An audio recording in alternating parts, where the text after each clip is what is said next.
अब्बू, अब्बू, अब्बू दरवाजा खोलिए अब्बू, अब्बू, अब्बू दरवाजा खोलिए, खुदा के वास्ते दरवाजा खोलिए अब्बू, अब्बू, अब्बू दरवाजा खोलिए अब्बू, अब्बू, अब्बू दरवाजा खोलिए, खुदा के वास्ते दरवाजा खोलिए अब्बू, अब्बू दरवाजा खोलिए अब्बू। जवाब नहीं दे रहे क्या? नहीं, आपके पास इस कमरे की चाबी है क्या? अभी जाकर लाता हूँ। मेरे अब्बू गुस्से में थे, दवाएं भी साथ नहीं लेकर आए, चाबी लाने में देर हो जाएगी। मुझे डर है कि कहीं उनकी तबीयत न बिगड़ गई हो। दरवाजा तोड़ दीजिए। तोड़ दे? हाँ, तोड़ दीजिए।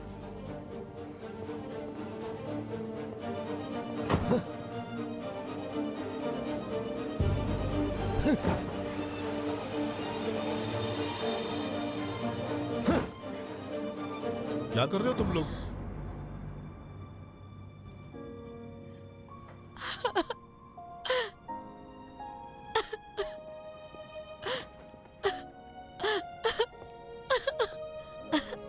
मैं तो डर से मर ही गई।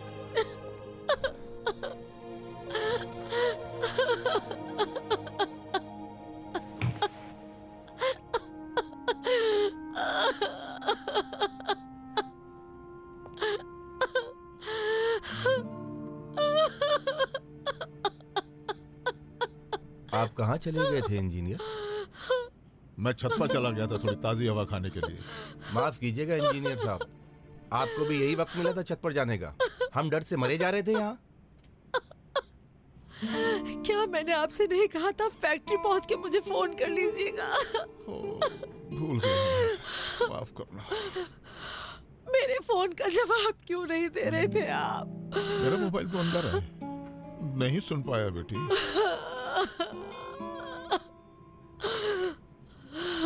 माफ करना बेटी, मुझसे भूल हो गई। तुम सही कह रही हो।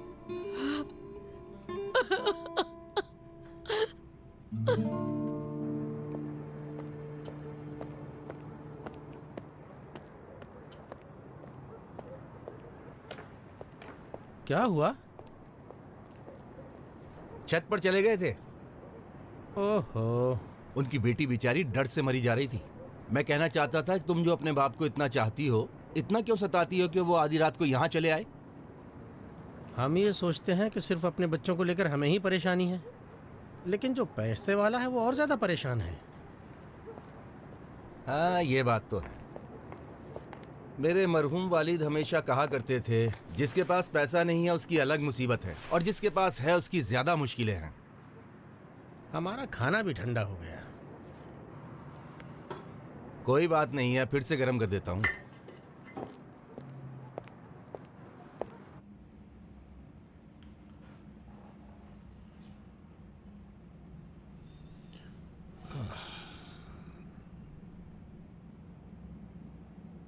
उठो बेटी, उठो, हाथ मुंह धोकर आ जाओ।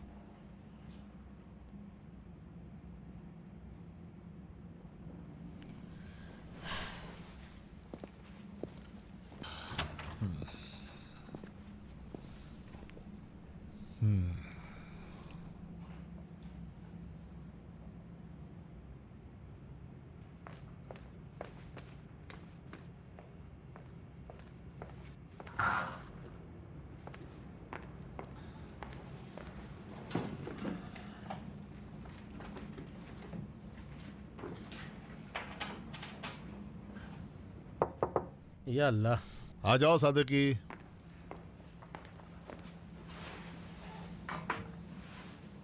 ये क्या है?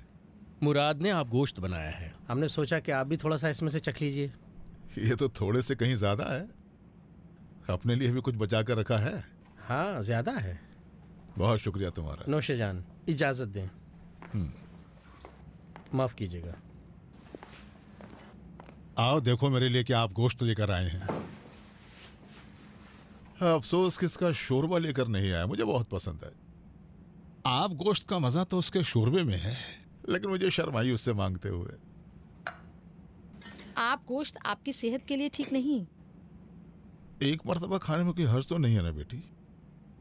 खाने की बहुत ख्वाहिश है बेटी, एक बार तो खाने दो। बेचारी हुरिया खाला ने आपके लिए खाना बना के रखा है, उन्होंने कहा लेती जाओ। मैंने कहा अब्बू को घर लेकर आती हूँ। चलिए, सही नहीं है। ठीक है, एक लुकमा लेता हूँ।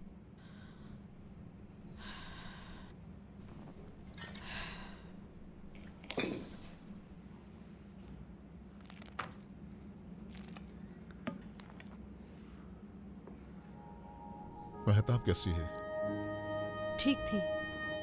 मुझे लगता है अब अपने घर चली गई होगी। इसलिए कह रही हो कि मैं अपने घर लौट जाऊं? अगर मेहताब रहेगी तो क्या घर नहीं जाएंगे आप? तुमने सुना नहीं उसने क्या कहा?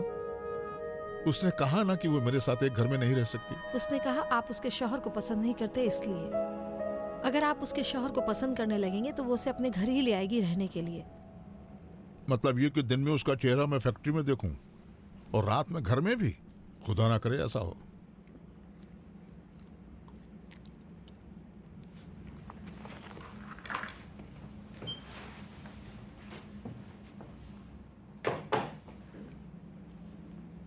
क्या उसके बारे में हम बात कर सकते हैं? किस बारे में बेटी? शहरोज के बारे में। वो प्लेट लेकर आओ। डरो नहीं, ज्यादा नहीं खाऊंगा। इस लड़के का नाम आते ही मेरी ख्वाहिश मर गई। उठाओ लाओ। आपके उलट जब शहरोज का नाम आता है तो मेरी खाने की ख्वाहिश जाग उठती है, क्योंकि मेहताब की याद आने लगती है।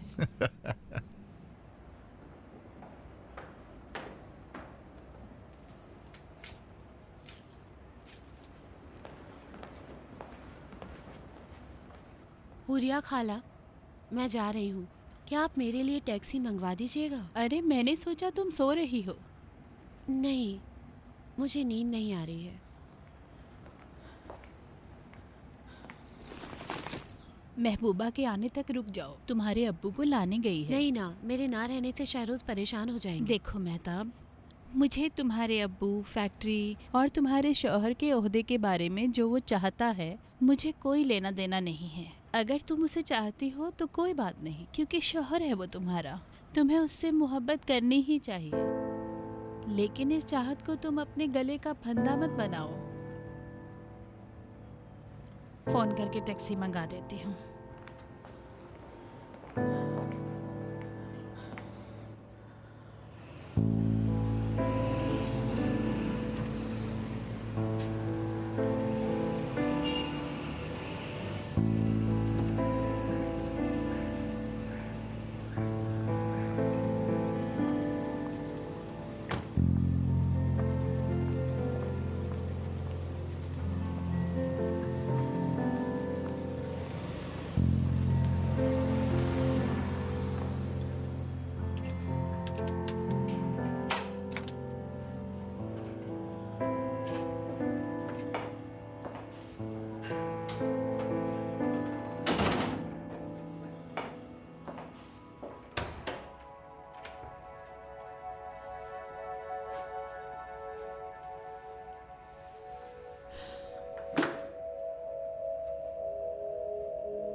तो मेहताब को बता दूं? नहीं, क्यों? अभी जरा रुक जाओ। बता देती हूँ ना, खुश हो जाएगी। ठीक है, मैं नहीं बताती, आप ही बता दीजिए। आओ। उसे कब बताएंगे आप? रुको जरा, सोचने दो मुझे। अब सोचने की क्या बात है? मैंने इतनी बातें की आपसे ताकि आप ये काम करें, ना ये कि अभी आप सोचेंगे। तुमने अपनी बातें तो कह दी, लेकिन मैं तुमसे कह रहा हूँ कि ये उससे नहीं होगा। आप फिर से अपनी ही करने लगे अब्बू। मैंने कहा ना, आप फर्ज कर लें ऐसा ही हो, आप उसे मैनेजर बना दीजिए। अगर उसने एक भी गलती की तो हटा दीजिएगा। अगर उसे हटाऊंगा तो मेहताब को और ज्यादा दुख होगा। नहीं, इत्तेफाक से मेहताब भी समझ जाएगी कि ये काम शहरोज के बस का नहीं है। ठीक है? ठीक है। कब? इतनी जल्दी भी नहीं। क्यों?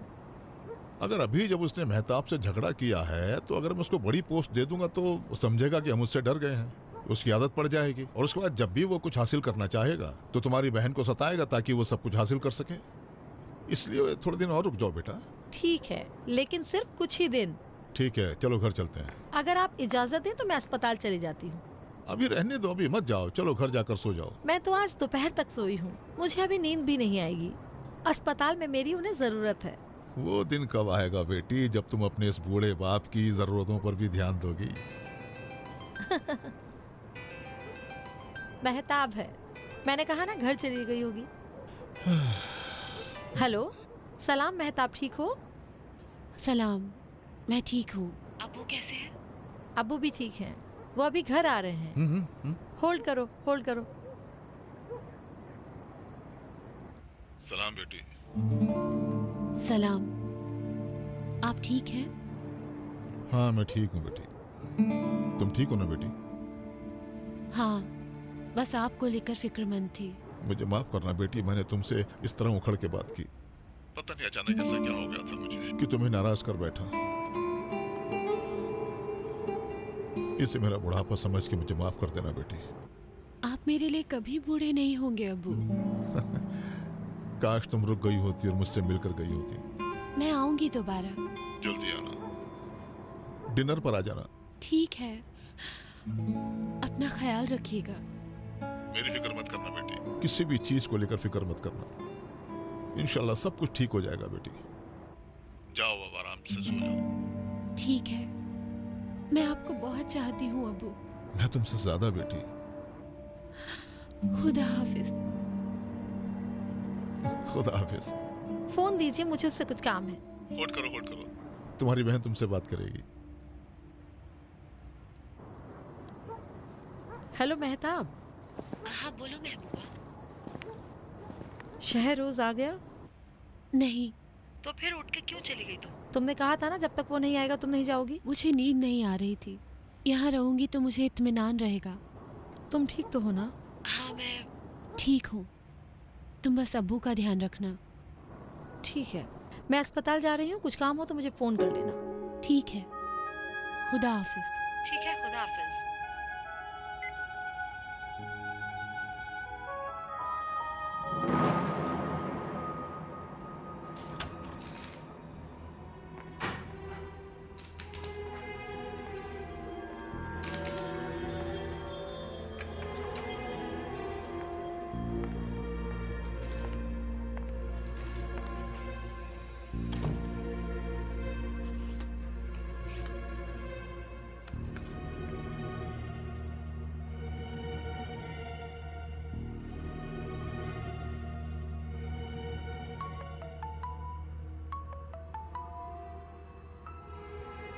फोन बंद रखो।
आपके हाथ को ये क्या हो गया?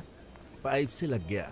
पाइप से? जी, पानी के पाइप से। बाथरूम गया था, वहीं हाथ लग गया पानी के पाइप पर और मेरा हाथ जख्मी हो गया। कैसे गिर गए? आप पट्टी बांध दीजिए, इतना सवाल मत कीजिए मुझसे। ये हमारी जिम्मेदारी है जनाब, हर बीमार की तफसील हमें नोट करनी पड़ती है। तफसील वही है जो मैंने आपको बताई है। लिख दीजिए मेरा हाथ जख्मी हो गया, इसमें टांके लगेंगे। आप फिसल कर गिर गए थे? नहीं, अचानक सर चकरा गया। पहले भी सर चकराया था? क्या आप सवालों का सिलसिला बंद करेंगे या नहीं? मेरे हाथ पर टांके लगा दीजिए, मैं अपना काम जाकर देखूं। कोलेस्ट्रॉल या डायबिटीज है क्या? नहीं, लगता है आप पीछा नहीं छोड़ेंगी मेरा। मैंने कहा ना, ये हमारी जिम्मेदारी है।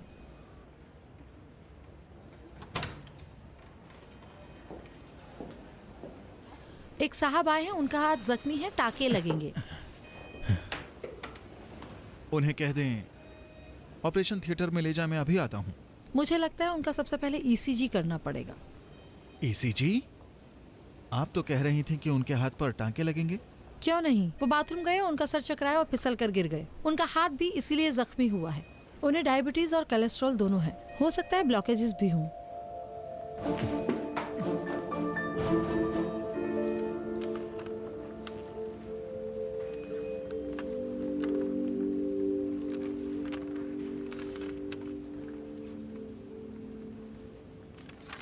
इन्हें सीसीयू में शिफ्ट किया जाए। लेकिन क्यों? क्योंकि आपका सर चकराना, बाथरूम में गिरना हार्ट से ताल्लुक रखता हो। मेरे हार्ट से? हाँ, आपको एडमिट करके आपका मुआयना करना होगा, फिर आपका इलाज शुरू होगा। इनको सीसीयू में शिफ्ट किया जाए। जी, इनके हाथ का क्या करना है फिर?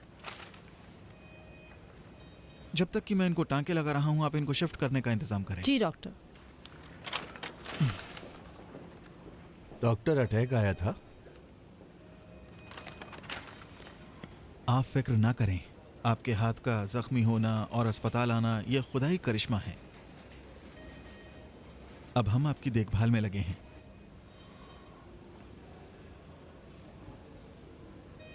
फिलहाल इनकी तबीयत स्टेबल है। इनको ब्लॉक नंबर 3 में एडमिट कर दिया गया है। ब्लड प्रेशर भी 40 से 20 दिखा रहा है और ईपीजी भी नॉर्मल है, फाइल में लिख दिया गया है। इनकी फाइल दें। फिलहाल कोई खास बात नहीं थी, बस सर में चक्कर और दर्द था। डॉक्टर ने उस पर बखिया भी लगा दिया है, सब ठीक है। हाँ, ज़रूर इनका एमआरआई होना चाहिए। इसके अलावा मैंने उनका लिवर फंक्शन का टेस्ट भी किया था, 2 मरतबा टेस्ट हुआ है और बाकी रिपोर्टें आने का मैं इंतज़ार कर रही हूँ। जैसे ही आती है मैं भेजती हूँ। ठीक है, सिस्टर इज्जती लेकर आएंगी। हाँ, अभी डॉक्टर की रिपोर्ट कंप्लीट हो जाए फिर मैं भेजती हूँ। ठीक है।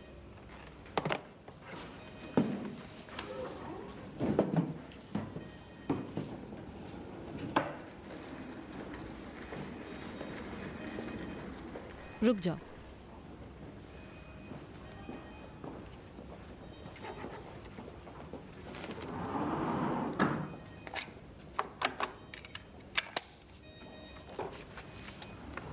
एथ्रोपिन ½ ml हर 5 मिनट में देनी है और नॉर्मल ड्रिप जो होगी वो 500 मिली की दी जाए। हार्ट स्पेशलिस्ट को बुलाकर भी इनका मुआयना किया जाए और उनसे मशवरा लें। ठीक है। सिस्टर इज्जती, रिपोर्टें तैयार हो गई हैं, जाके लेबोरेटरी से ले लो। जी। इज्जती साहिबा, आपका काम अच्छा था। शुक्रिया।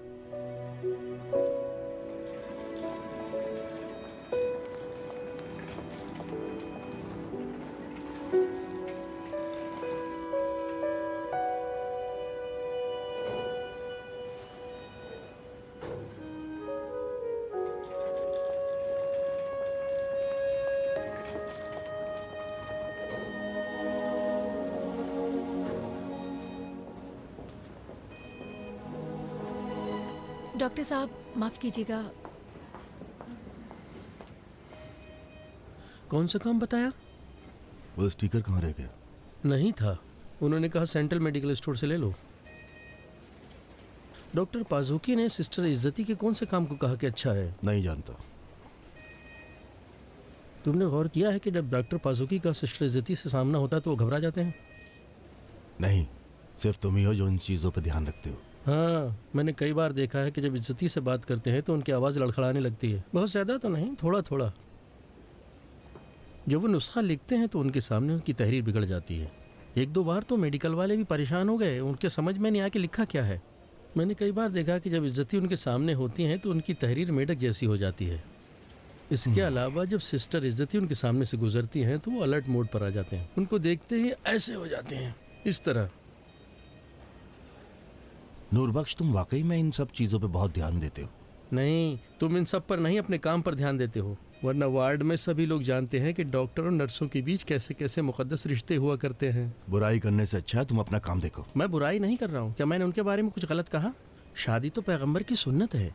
इतना ध्यान जो तुम दूसरों की बातों पर रखते हो, अगर तुम अपने काम पर ध्यान देते तो कूड़े के डब्बे कूड़े से भरे ना होते। ठीक है, अभी जाके खाली कर देता हूँ।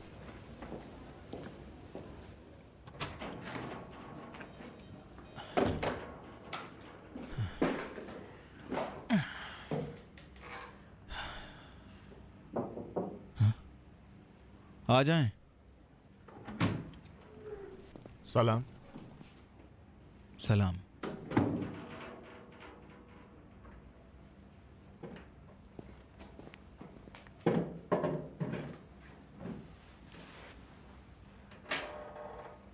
क्या बात है, बड़ी सोच में पड़े हो तुम? आदमी इन औरतों को कभी नहीं समझ सकता। फिर सिस्टर इज्जती से कुछ हुआ क्या? पाजू की जान, तुम मेरी बात को सुनते क्यों नहीं हो? मेरे भाई, तुमने गलत लड़की का इंतखाब किया है। इस मैडम को सिर्फ तुमसे ही नहीं बल्कि हर डॉक्टर से एलर्जी है। उन्हें लगता है कि हमने उनका हक मार लिया। अगर उनकी जगह तुम होते तो शायद यही सोचते।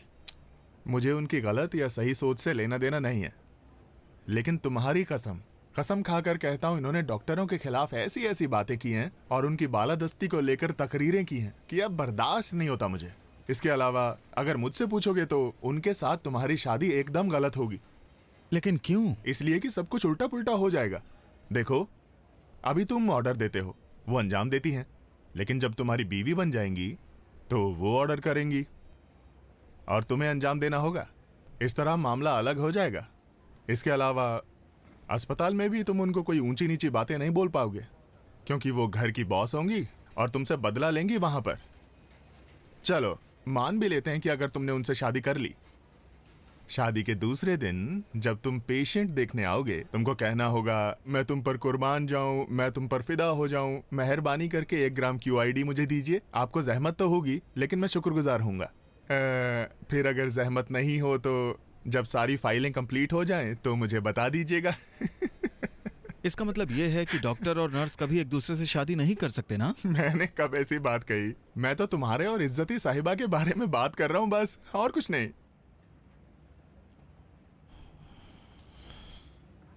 मजाक से हटके, तुम्हारी कसम, ये इज्जती साहिबा इतनी पैसे वाली हैं कि मान ही नहीं सकती कि तुम उनसे मोहब्बत करते होगे। वो सोचेंगी कि तुम उनके पैसों की वजह से शादी करना चाहते हो, इसीलिए वो बार बार तुम्हें नजरअंदाज करती हैं और जिंदगी भर तुम्हारे साथ वो ऐसा ही करती रहेंगी। तुम क्यों खुद को हल्कान कर रहे हो और हम डॉक्टरों की इज्जत भी नीलाम कर रहे हो? मतलब कि किसी भी अमीर लड़की से शादी नहीं करनी चाहिए, है ना? हाँ, अगर तुम्हारे पास दौलत नहीं है तो तुम्हें नहीं जाना चाहिए। हमारा दीन भी ऐसा ही कहता है। बराबरी का मतलब क्या है? यही तो है। फालतू की बात मत करो। बराबरी का ये मतलब नहीं है जो तुम कह रहे हो, समझे? वरना हमारे पैगंबर हजरत खदीजा से शादी की दरख्वास्त नहीं करते। तुम पर कुर्बान जाऊं, तुम खुद ही बोल रहे हो हमारे पैगंबर, फिर हमसे तुमसे क्या लेना देना? ठीक है कैवान, फर्ज करो कि तुम सही हो, मैं गलत हूं। अब बस करो। हाँ। मैं तुम्हें अपना भाई समझकर नसीहत कर रहा हूं। तुम नाराज क्यों होते हो? तुम्हें जो करना है वो करो। चाहो तो कल से ही उन मैडम के पास जाओ और खुद को बेइज्जत कराते रहो। मुझसे क्या मतलब?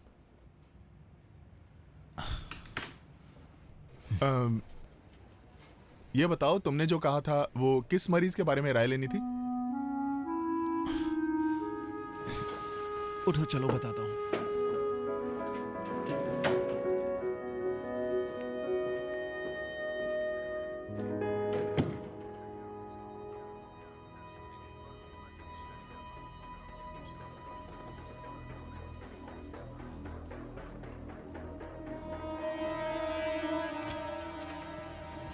चलो, आज रात के लिए काफी है, बस। अभी मैं खेल से खुद को नहीं हटा सकता हूँ। तुम्हारी कसम, अभी मेरा नसीब जागने वाला है। हो सकता है इसके बाद मैं जीतने लगूं। बाहर निकलो, बताता हूँ मैं। बस आधे घंटे और बेमन। मैंने कहा ना, बस करो। ठीक है, एक बार और। तुम्हारी कसम, एक बार और खेल लिया ना तो जितना हारा है सब वापस मिल जाएगा। अरे तुम बाहर निकलो यहाँ से। अब तुम्हारे पास हारने के लिए कुछ भी नहीं है। जो खेल रहे हैं उनको डिस्टर्ब मत करो। मेहमान, जाओ, जाकर बैठो वहाँ। कह रहा हूँ, जाकर बैठो वहाँ।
मेहमान।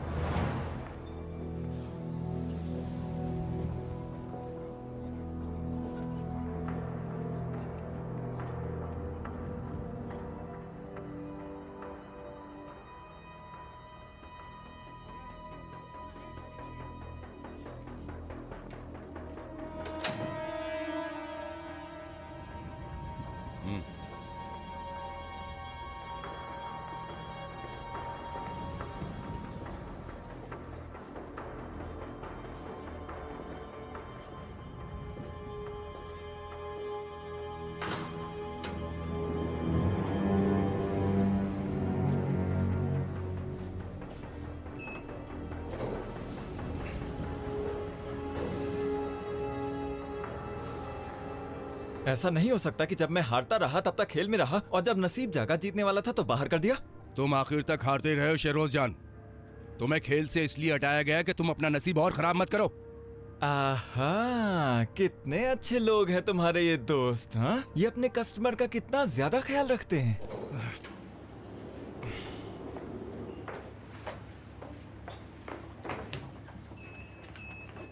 ये क्या कर रहे हो शरारती लड़के? चलो सीधे खड़े रहो। माफ कीजिएगा, मैं इसके लिए शर्मिंदा हूँ। कोई बात नहीं।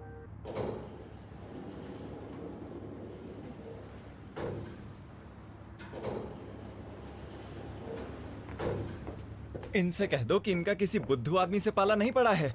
इनसे कह दो मैं ऐसे देखता नहीं रहूंगा कि ये मुझे ऐसे धोखा देते रहे। जो भी जुए के टेबल पर बैठता है उसे उसका कायदा कानून मालूम होना चाहिए। जुए का कायदा कानून यह है कि जब खेलने बैठो तो अपनी जेब भरी हुई होनी चाहिए। मैं तो चेक से दे रहा था ना।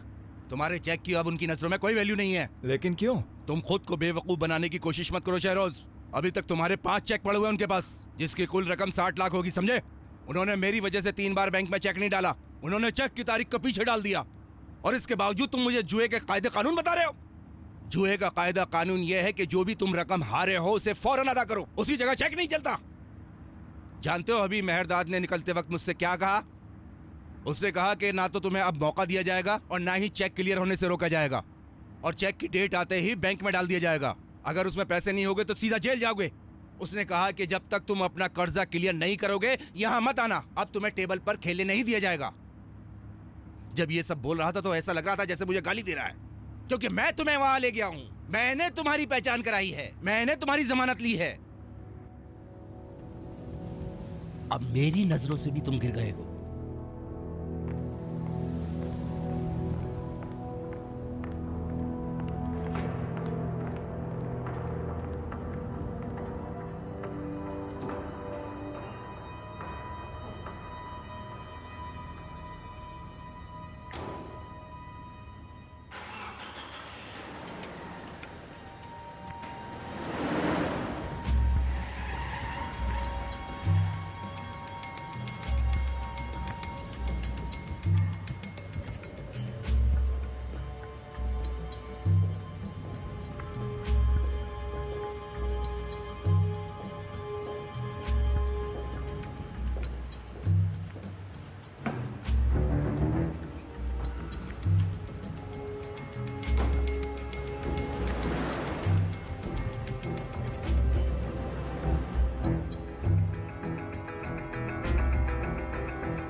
खुदा हाफिज। शहरोज, मेहरदाद की बातों को संजीदगी से लो। इस बार तुम्हारा चेक जरूर बाउंस होगा, फिर वो मेरी बातों पे भी ध्यान नहीं देगा। ठीक है, देखता हूँ क्या कर सकता हूँ। क्या कर सकता हूँ की बात नहीं है, जरूर कुछ करो। इन्हें तुमसे चिढ़ हो गई है। तुम्हें जेल भेज के तुम्हारी बीवी और ससुर के सामने इज्जत बर्बाद कर देंगे तुम्हारी। वो ऐसा नहीं कर सकते। उनसे कह दो उनके पैसे दे दूंगा। हो सकता है देर सवेर हो जाए, लेकिन उनके पैसे दे दूंगा। लेकिन अगर वो मुझे परेशान करेंगे और जैसा कि तुम कह रहे हो वैसा करेंगे, मुझे भी पता है कि क्या करना है। मेरी तरफ से उन्हें कह दो, अगर मुझे जेल जाना पड़ा या फिर मेरे घर वालों को पता चल गया तो फिर मेरे पास खोने के लिए कुछ नहीं होगा। उसके बाद उनके पैसों की तो छोड़ो, मैं उनके लिए वबाल जान बन जाऊंगा। उनसे कह दो अगर मैं कोर्ट की सीढ़ियों तक पहुंचा तो मैं सब कुछ जज को बता दूंगा कि वो चेक मैंने किस लिए उन्हें दिया था, और उनके एड्रेस के साथ सब कुछ उनका फाश कर दूंगा। बैठो बैठो, बताता हूं क्या करना है।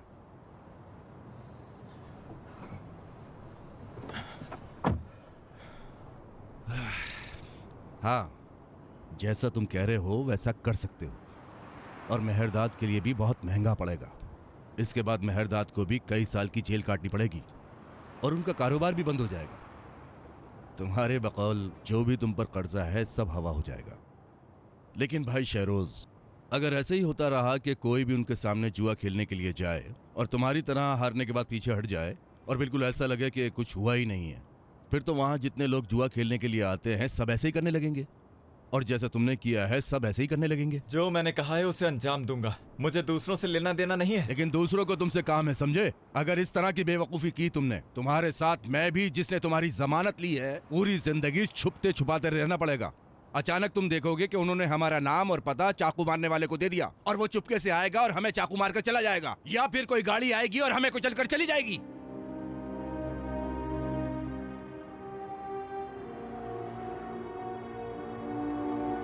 शहरोज जान, तुम्हें क्या लगता है मेहरदाद जैसे लोगों ने ऐसा नहीं सोचा होगा? तुम इतने भोले क्यों? ठीक है, अगर तुम ऐसा करोगे तो मेहरदाद को बहुत महंगा पड़ेगा, लेकिन कीमत जिंदगी के बराबर नहीं होगी। जिंदा रहना सबसे ज्यादा जरूरी है और मरना सबसे ज्यादा बदतर।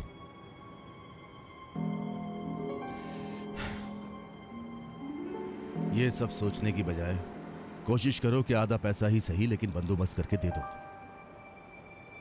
30-40 लाख तो तुम्हारे ससुर के लिए मामूली बात है, उनसे लेके मेहरदाद को दे दो ना। बाकी पैसों के लिए मैं मेहरदाद से वक्त ले लूंगा, उसके बाद तुम्हारे लिए वहां का दरवाजा खुल जाएगा। दोबारा अपनी किस्मत को आजमा सकते हो तुम। ये भी तो हो सकता है कि तुम्हारा नसीब अच्छा हो और बाकी पैसे तुम जुए में जीत जाओ।